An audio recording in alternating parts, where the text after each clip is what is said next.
കുമ്പഴയിലെ കല്ലുവേലിൽ തറവാട്ടിലെ അന്തരിച്ച മോഹന്റെ ഭാര്യയാണ് ഉഷാമ്മ. അവർക്ക് 3 മക്കളാണ്: മനു, മീര, മാളു. മോഹൻ മരിച്ചതിനെ തുടർന്ന് മനുവിന് ജോലി ലഭിച്ചു. മനു കരയോഗം സെക്രട്ടറിയാണ്.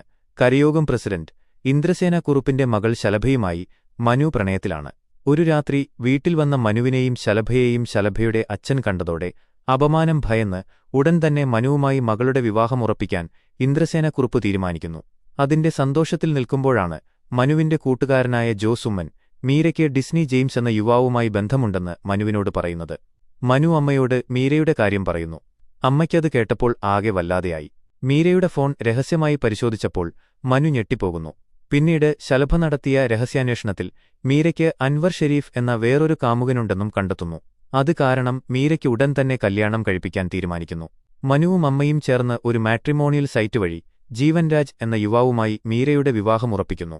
അന്ന് രാത്രി അർദ്ധരാത്രിയിൽ ഫോണിൽ സംസാരിക്കുന്നത് കേട്ടപ്പോൾ മീരയ്ക്ക് വിഷ്ണു, മഹേഷ് എന്നിങ്ങനെ മറ്റ് 2 കാമുകന്മാർ കൂടിയുണ്ടെന്ന് മനു മനസ്സിലാക്കുന്നു. മീരയുടെ മുറിയിൽ നിന്നും നിരവധി സിം കാർഡുകളും കണ്ടെത്തുന്നു. ഈ സംഭവങ്ങളെല്ലാം മനുവിനെയും അമ്മയെയും വളരെയധികം അസ്വസ്ഥരാക്കുന്നു. വിവാഹത്തിന്റെ തിരക്കിനിടയിൽ വിരുന്നിന്റെ അന്ന് മീര ആരോടോ ഫോണിൽ സംസാരിക്കുന്നത് ശ്രദ്ധിച്ച മനു തങ്ങൾക്കെല്ലാം അവളുടെ പ്രണയബന്ധങ്ങളെക്കുറിച്ച് അറിയാമെന്ന് ദേഷ്യത്തോടെ വെളിപ്പെടുത്തുന്നു. വിവാഹത്തിന് തലേദിവസം അൻവർ വന്നെങ്കിലും ഒന്നും പറയാതെ അവിടുന്ന് പോകുന്നു.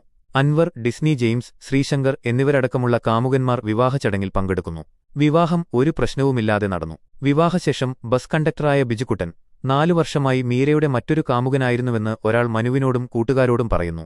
മീരയാണ് തന്റെ റോൾ മോഡലെന്ന് മീരയുടെ അനിയത്തിമാളു പറയുമ്പോൾ മനുവും അമ്മയും ഞെട്ടുന്നു. ഒടുവിൽ വിവാഹരാത്രിയിൽ ജീവൻരാജ് അവന്റെ എല്ലാ രഹസ്യങ്ങളും മീരയോട് പറയുന്നു. പക്ഷെ മീരയൊന്നും പറയാതെ തനിക്ക് ഒരു രഹസ്യവുമില്ല എന്ന് ജീവൻ രാജിനോട് പറയുന്നു.